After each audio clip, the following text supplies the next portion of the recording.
mimi nasoma chuo, niliandika andiko la kuomba chama chetu kiweke matawi kwenye chuo kikuu. Kipindi kile katibu mkuu akiwa mzee Yusuf Makamba, Amos Makala akiwa mweka hazina. Nilivyolipeleka lile andiko, mzee Kingunge Ngombali Mwili ndio alikuwa mshauri wa mambo ya siasa ya vyuo vikuu kwa Chama cha Mapinduzi kwa Rais Daktari Jakaya Mrisho Kikwete.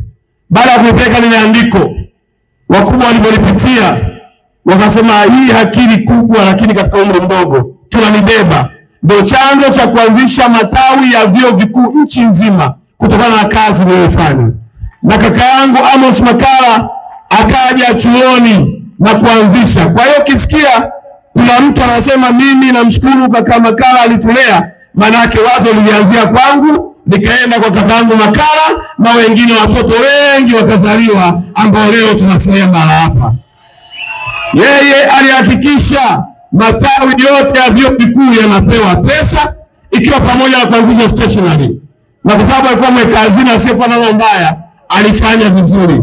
Lakini nilipata bahati pia ya kuwa mkuu wa wilaya ya Kinondoni, kaka yangu Amos Makala akiwa naibu waziri wa maji. Tuliwakamata kweli wezi wa maji, tukawapiga spana, na leo hii maji yanapatikana. La mwisho, Mheshimiwa Mwenezi, nikuombe utufikie shukrani zetu. Tuna mradi wa LEA phase 3 wa umeme vijijini, na mimi nilienda kuzindua kwenye wilaya ya Meru kwa DC Kalipa, na sasa inakwenda vizuri. Lakini nimetoa maagizo Mheshimiwa Makala Mwenezi wetu kwenye mkoa wetu wa Arusha, hasa mamlaka ya maji hapa Arusha mjini, kuwaunganishia wananchi wote maji hata ambao hawana uwezo wa kulipa kwa mkupuo, ili wapate maji watakuwa wanalipa taratibu. Lengo hilo ni lengo la kutimiza matakwa ya viongozi wetu. Usimnyime mwananchi maji. Maji tunayo lakini hayafiki kwa wananchi.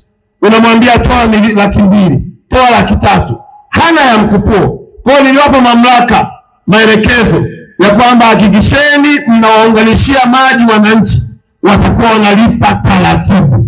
Na kazi hiyo inafanyika, wasiokuwa na pesa wanaunganishwa maji, na hatimaye tunapiga hatua kubwa.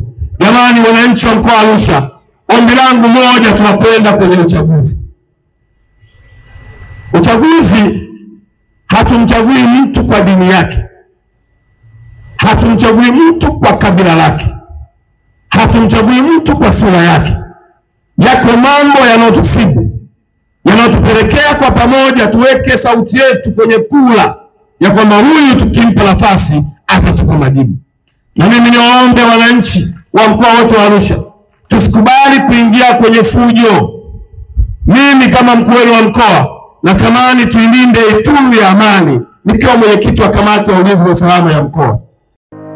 Ili kuwa mwanafamilia bora wa Global TV, usisahau kusubscribe, like, kushare na kucomment.